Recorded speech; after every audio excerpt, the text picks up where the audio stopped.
9, versículo 6. Porque o menino nos nasceu, um filho se nos deu, e o principado será sobre os seus ombros, e se chamará o seu nome, Maravilhoso, Conselheiro, Deus Forte, Pai da Eternidade e Príncipe da Paz. E do aumento deste principado e da paz não haverá fim, sobre o trono de Davi e do seu reino, para o firmar e o fortificar com juízo e com justiça, desde agora e para sempre. O zelo do Senhor dos Exércitos fará isto. Amém. Os que estiverem de pé podem se sentar. Bendito seja o nome do Senhor. Amados ouvintes da palavra, igreja do Senhor que aqui se encontra, nós queremos aqui então meditar nesta palavra, tendo como objetivo mostrar o valor do nome precioso de Jesus. Nós falávamos em nossa congregação, em um culto, que o centro do culto deve ser Jesus e aquilo que Ele faz em nossa vida. Muitos por aí hoje, infelizmente, estão gastando todo o tempo precioso que temos de culto para falar de muitas outras coisas. Falar de si mesmo, falar de suas conquistas, falar de seus projetos. Mas aqueles que conhecem a palavra sabem que o centro do culto é Jesus. Aleluia. E falar sobre o que Jesus fez nas nossas vidas, como Ele nos salvou, como Ele tem nos sustentado até o dia de hoje, como Ele faz milagres em nossa vida, como Ele nos dá livramentos de morte. Então, num culto como esse, graças a Deus, todo aquele que pega a oportunidade aqui no microfone, exalta o nome de Jesus. Aleluia. Porque falar de Cristo é falar de quem Ele é e do que Ele faz em nossa vida. Fora disso, é perca de tempo. E a palavra de Deus, amados ouvintes, fala-nos aqui de uma profecia 700 anos antes de Jesus vir ao mundo. 700 anos antes de Cristo nascer do ventre da Virgem Maria, conforme anunciado pelo anjo Gabriel. A palavra de Deus fala-nos aqui que Jesus teria o seu nome proclamado, o seu nome divulgado. E na palavra de Deus, o nome não é um acidente. A gente tem uma cultura aqui no Ceará de mesclar e de misturar os nomes, né? A gente pega metade do nome do pai, metade do nome da mãe, mistura e faz o nome do filho. Quando não, pega nome dos avós, trechos, sílabas, faz aquela misturada. Por isso que no Ceará existem nomes únicos que não tem no Brasil, porque a gente tem essa cultura de misturar nomes. E se você for perguntar para aquela pessoa, por exemplo, Irgleidson, o que significa? A pessoa não sabe nada do que significa, não tem significado, a não ser um significado afetivo. Eu peguei metade do nome do pai, metade do nome da mãe, misturei, ou do nome dos tios e deu isso. Então é um nome muito mais afetivo, é só para poder homenagear alguém que a gente gosta, mas não existe um nome, um significado claro. Mas na palavra de Deus não. Toda pessoa que recebe um nome na palavra de Deus, este nome tem um significado, este nome tem um propósito. E qual é o propósito, pastor? É de revelar a natureza daquela pessoa, de revelar aquilo que ela é ou aquilo que ela vai se tornar ser. A palavra de Deus, por exemplo, fala no livro de Gênesis que quando Jacó nasceu, lhe deram o nome de Jacó porque ele era gêmeo de seu outro irmão. E ele nasceu com a mão agarrada no calcanhar do seu irmão. Esse bebê agarrado com a mão dele no calcanhar do outro irmão. E ele teve o nome de Jacó, que quer dizer uma pessoa inteligente, sábia, mas que quer tirar aquilo do outro. E a palavra vai dizer que Jacó vai levar a vida inteira com esse nome, mas um dia ele tem um encontro pessoal com Deus. E neste encontro poderoso com Deus, no vale de Jaboque, como diz a Escritura, é que ele passou uma madrugada lutando com Deus. E a palavra fala que ao alvorecer da manhã, a Bíblia fala que Deus muda o nome dele de Jacó para Israel. E a palavra Israel quer dizer aquele que luta com os homens e com Deus e sai vencedor. Aleluia! E ele muda o seu nome, Deus muda o seu nome. Jesus também por algumas vezes pegou certas pessoas e mudou o nome delas. Porque ele mudava a natureza, o comportamento, a personalidade daquela pessoa e o fazia diferente. Por exemplo, a palavra de Deus vai dizer que o Pedro antes não era Pedro. Pedro se chamava Simão. E Simão quer dizer cana, essa mesma cana de açúcar que a gente vê, né? que na verdade é parecida, da mesma família, não é a cana de açúcar, mas é a cana de junco, que fica ali perto das beiras dos rios e lagos de Israel. E cana quer dizer a cana que é levada, balançada pelo vento. O nome de Pedro era Simão. A cana balançada pelo vento, vai para um lado, vai para o outro. E quando Jesus conheceu Simão, disse: a partir de agora, você não é mais Simão, você vai ser chamado Pedro, que quer dizer uma pequena pedra. Agora ele vai se estabilizar, ele agora vai servir ali de base, alicerce para abençoar outras pessoas. Então ele vai ter agora um caminho certo a seguir, não vai ser uma pessoa levada para um lado e para o outro. A palavra de Deus vai dizer também que, não diretamente, mas indiretamente, Deus também tocou o coração de Paulo para que Paulo não fosse chamado mais de Saulo. Porque o nome dele, antes de se encontrar com Jesus, era Saulo. E Saulo quer dizer aquele que é grande, exaltado. E depois ele é nomeado de Paulo, quer dizer aquele que é pequeno, humilde, servo. Dessa forma, então nós vemos que Deus, ele muda o nome. Muda porque nome tem significado. Nome quer indicar a natureza de alguém, ou a ação de Deus na vida de alguém. O nome de Jesus, então, não é acidental. O nome de Jesus não é uma coisa que vem por acaso. O nome de Jesus é poderoso e revela a sua verdadeira natureza e quem ele é de fato. Então nós vamos agora aqui apenas meditar nessas classificações. Quando a Bíblia diz que o nome de Jesus, olha que coisa maravilhosa. Jesus é tão extraordinário que o nome dele não cabe apenas em uma única palavra. É preciso falar muito mais do que Jesus é. E então a palavra diz, o profeta Isaías dizendo: o seu nome, ele se chamará Maravilhoso, Conselheiro, Deus Forte, Pai da Eternidade e Príncipe da Paz. 5 qualidades em um único nome. Em um único nome. Veja, Cristo é tão glorioso, é tão extraordinário, que um só nome não é capaz de declarar totalmente quem ele é, porque as palavras não são suficientes. A Bíblia diz, portanto, que ele é maravilhoso. Maravilhoso vem do termo maravilha. Maravilha quer dizer algo que é fora do comum, algo que é extraordinário, algo que quando vemos nos desperta os olhos, nos chama a atenção. De maneira tal como Jesus, quando andava nas ruas da Galileia, pregando a palavra do reino de Deus, ele não passava despercebido pelos olhos dos outros. A Bíblia fala, inclusive ontem mesmo estávamos na igreja meditando sobre o Evangelho de Marcos, e a Bíblia fala que quando Jesus se assentava para falar da palavra do reino de Deus, diz a Bíblia que todos se maravilhavam das palavras que saíam da sua boca. Aleluia! Onde Jesus passa, ele maravilha as pessoas.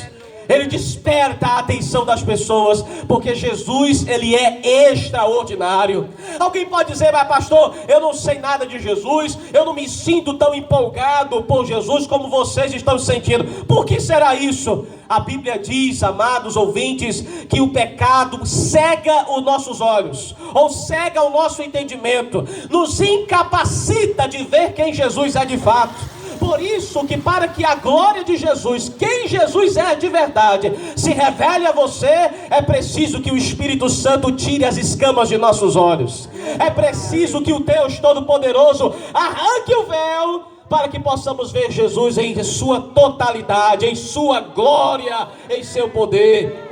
Ele é maravilhoso, e se você não tem visto o brilho da glória dele, abra seus ouvidos e peça ao Espírito Santo para lhe fazer ver a grandeza da glória de Deus.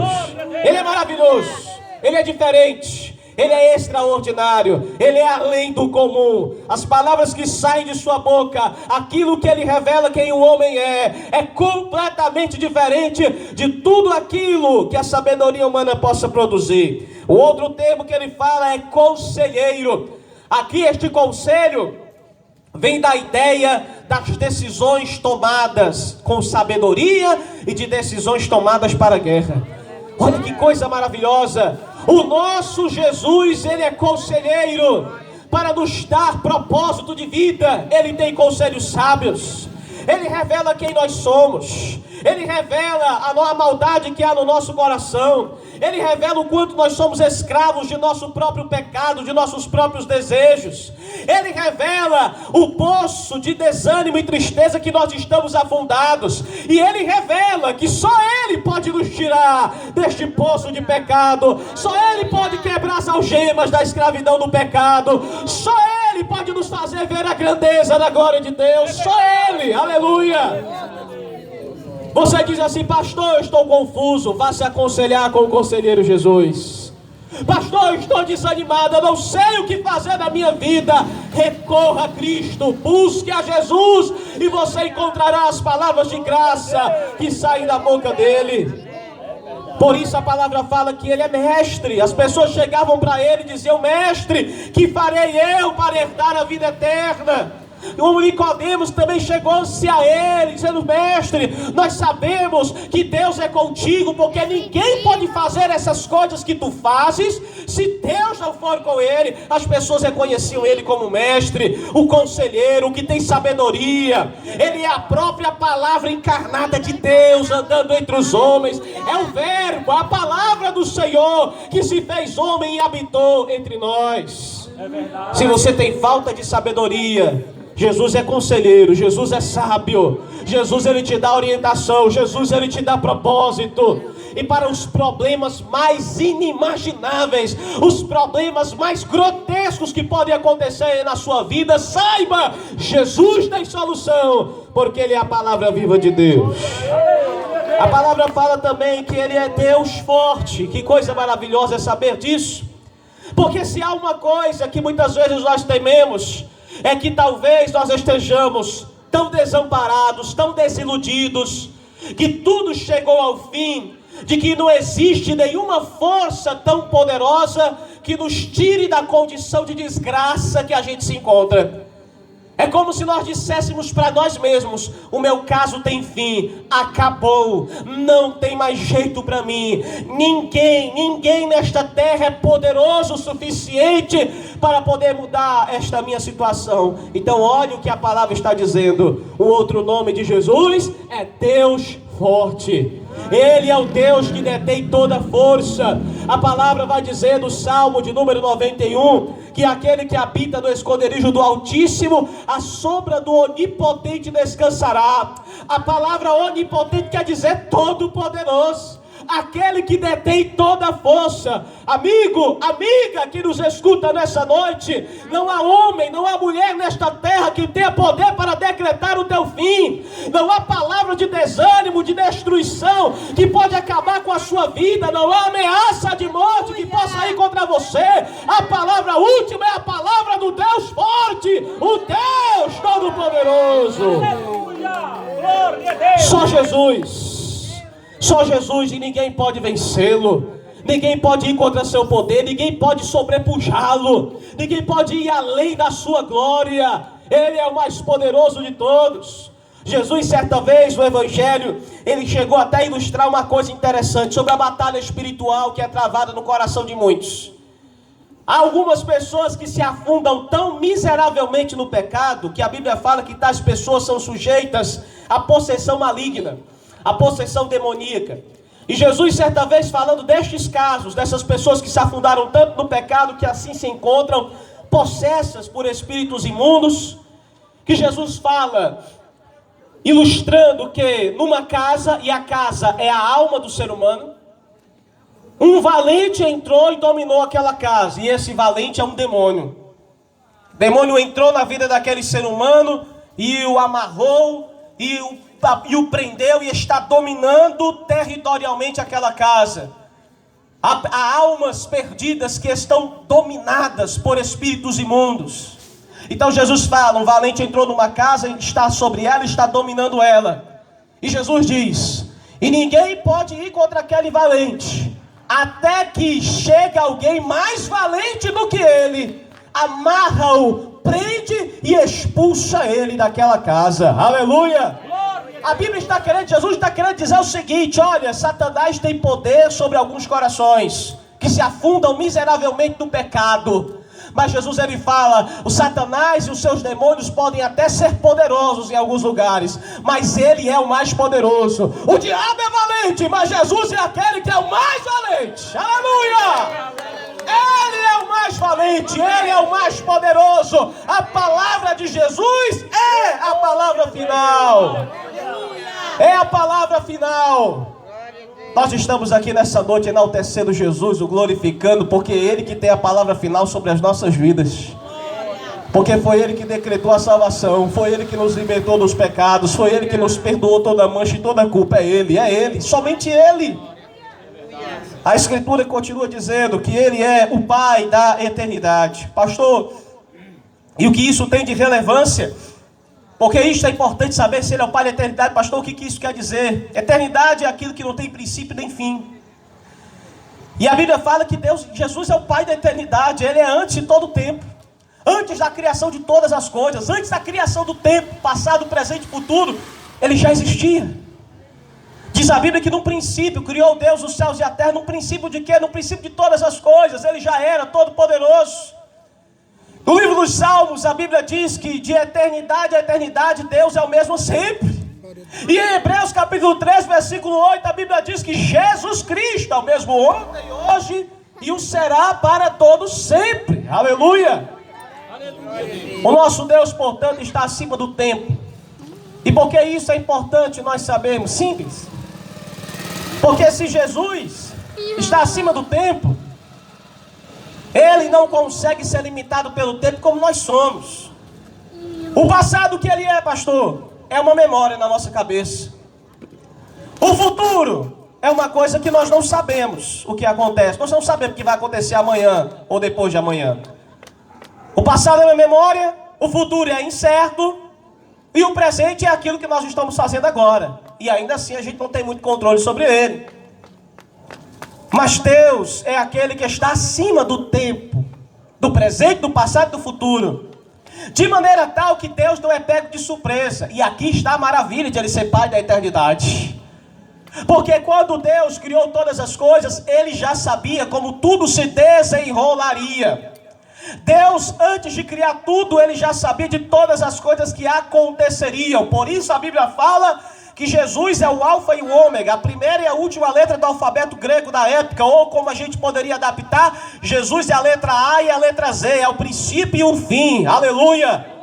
Tem Ele domínio sobre tudo que acontece e tem domínio sobre tudo que vai acabar. Então Ele não é pego de surpresa nem pelas artimanhas diabólicas, Ele não é pego de surpresa pelas decisões dos homens. A Bíblia diz no Salmo 139 que antes que a palavra nos chegue à boca, o Senhor já conhece o que eu vou falar. Ele já sabe todos os meus pensamentos, conhece o meu deitar e o meu levantar, o meu agir. De maneira tal, então, que se Deus não é pego de surpresa, se Ele é Pai do tempo e do espaço, então não há nada que pegue Ele de surpresa. Que coisa boa. Por que é bom, pastor? Simples. Porque a decisão de Ele decretar a tua salvação não pode ser mudada com nada, nem que o diabo, nem que o homem possa fazer. Aleluia! Alguns têm medo de se tornarem crentes. Alguns têm medo. Porque de pastor, eu tenho medo de decidir hoje, amanhã fraquejar e voltar atrás. Pastor, eu tenho medo de hoje começar uma caminhada, lá na frente eu cair e me envergonhar e talvez magoar os irmãos da igreja ou magoar pessoas a quem eu conheço. Não tenha medo, porque basta apenas você clamar pelo nome de Jesus e é Ele que estende a mão para lhe tirar do laço do passarinheiro, lhe tirar do laço do pecado e lhe fazer o seu filho, aleluia, a sua filha. A palavra de Deus é clara em dizer, onde Jesus diz em João capítulo 10, as minhas ovelhas conhecem a minha voz. Eu falo e elas ouvem, eu as conheço, elas me seguem. E diz a Bíblia continuando, e ninguém, disse Jesus, ninguém poderá tirar as minhas ovelhas de minhas mãos. Que coisa maravilhosa é saber que o amor poderoso de Jesus, uma vez que nos traz junto de seu coração, ninguém poderá nos tirar da mão de Jesus. Ninguém. Alguém pergunta, pastor, quem é o mais interessado em nos tirar da mão de Jesus? É o maligno, com seus demônios. Quando não, é os homens influenciados pelo poder do diabo em querer nos desalinhar na caminhada. Nem homens, nem demônios. A Bíblia diz em Romanos capítulo 8: agora nenhuma condenação há para aqueles que estão em Cristo Jesus. E Paulo continua dizendo: nem a morte, nem a vida, nem anjos, nem principados, nem as coisas do presente e nem as coisas do futuro, nada, nada, absolutamente nada poderá nos separar do grande amor de Deus. Pai da eternidade que me salvou para não me perder no meio do caminho. Pai da eternidade que quando decidiu me salvar, me salvou de uma vez por todas. Porque aquele que começou a boa obra há de terminá-la até o fim. Aleluia! E por fim a Bíblia diz: ele é o príncipe da paz. Ele é o príncipe da paz. A palavra de Deus, portanto, fala que ele é o Deus que traz paz ao nosso coração. Por quê? Porque nós estamos em guerra. Romanos capítulo 5, a Bíblia diz que perdoados, justificados pela fé no nome de Jesus, a gente alcança paz com Deus. Isso quer dizer o quê? Que no presente momento nós estamos em guerra sem Jesus. Em guerra contra Deus. Em guerra contra o próximo. Veja, meus irmãos, a quantidade de violência e maldade que tem se assolado no mundo. Veja como a maldade, ela tem aumentado dia após dia no mundo. Esse mal, essa violência, esse clamor que tem aumentado diariamente. Nem todas as passeatas em prol de paz são suficientes para resolver. Porque a violência não é só uma questão policial, a violência não é só uma questão do governo. A violência nasce dentro do coração do humano. E por mais que você possa colocar uma boa educação, uma boa segurança, isso são boas ferramentas, mas não são suficientes plenamente. O que aquieta o mal no coração do homem, o que aquieta a violência que está dentro do coração do homem, é quando aquele que governa o coração do homem é chamado de príncipe da paz. É aquele que aquieta as nossas emoções, é aquele que pacifica a nossa alma. Aleluia! Diz a Bíblia que quando Jesus voltar para reinar nesse novo céu e nova terra, onde reinaremos com ele, será um reino de paz e de justiça. Quantas pessoas estão angustiadas, quantas pessoas às vezes nem falam nada, e as pessoas olham para você e dizem: está tudo bem com ele, está tudo bem com ela, mas dentro de você tem uma guerra sendo travada, sentimentos levando você à destruição, ao inferno aqui guerreando dentro de você. Eu quero te dizer, encontre-se com Jesus nessa noite. O príncipe da paz vai aquietar as águas tumultuadas do teu coração. O príncipe da paz vai cessar toda a guerra que há dentro de ti. Ele vai te dar a verdadeira paz. Foi o que ele disse à igreja, aos seus apóstolos: eu deixo para vocês a minha paz, não vos dou como o mundo a dá. Verdadeira paz. Paulo, ele diz, o apóstolo: a paz de Deus, que vai além de todo entendimento, guardará a nossa mente e o nosso coração em Jesus Cristo nosso Senhor. Por isso, olha como Jesus é poderoso, olha como Jesus é grandioso. Olha como Jesus, ele vai muito além das definições, dos nomes comuns.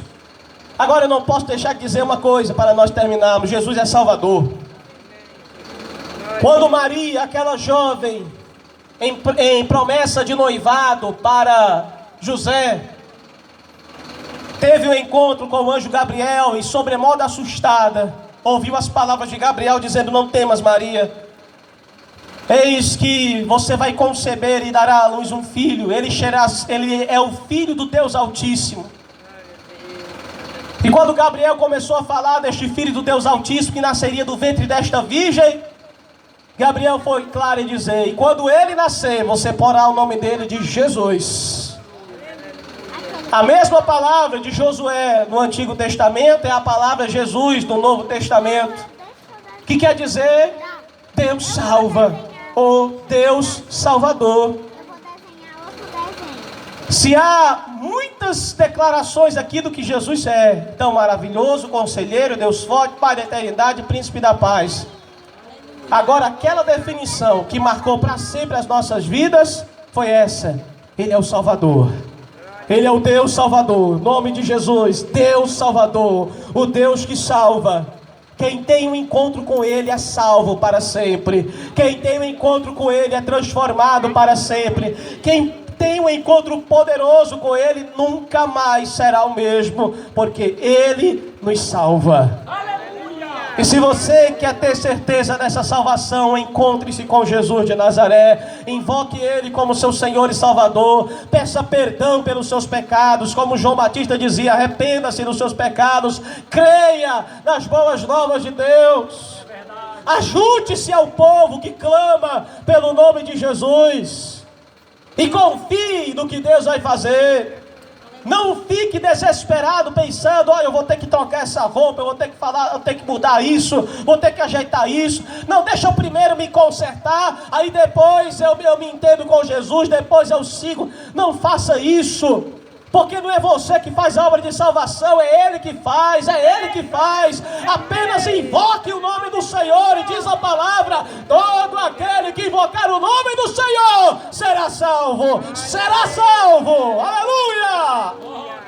Te convidamos então nessa noite a ter um encontro com Jesus. Venha hoje ter um encontro com o Senhor, porque em breve Ele voltará, e que a palavra de Deus fala: quando Ele voltar, Ele quer achar o povo dele na terra, trabalhando com fé, fazendo a sua obra como deve ser. Eu agradeço aqui a oportunidade, em nome de Jesus. Uma salva de palmas ao nome do Senhor.